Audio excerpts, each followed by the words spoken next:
Hi everybody, Dice Crazy Dude here. Last year there was a Kickstarter project for dice that I thought had some real potential.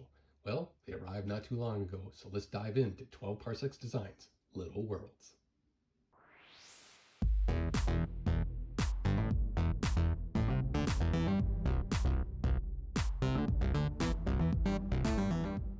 You can see each set comes in a nice metal tin here with the company logo on the top.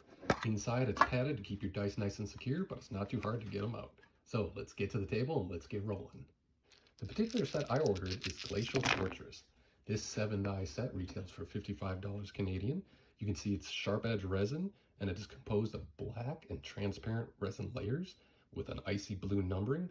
And then, like all the Little Worlds series, there's a domed inclusion over a piece of artwork, an icy fortress and the icy wastelands in this case. Now overall, this set is polished nicely. The lines are all clean. The inking is done very well. No issues there.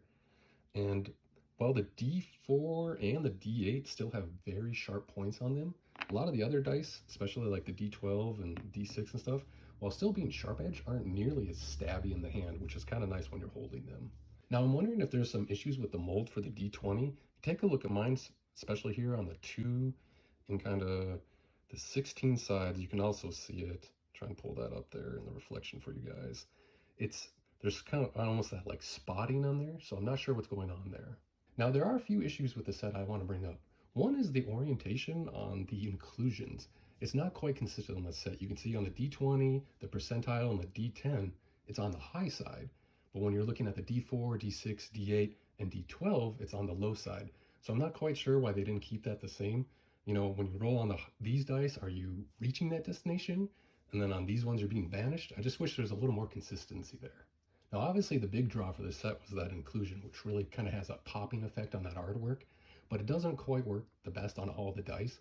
It looks really good on the D20 here, the D12, D8, and the D10s. It works well, but you have to be at an isometric angle to really catch that light. Otherwise, it can go flat really quickly, especially looking here on the sides.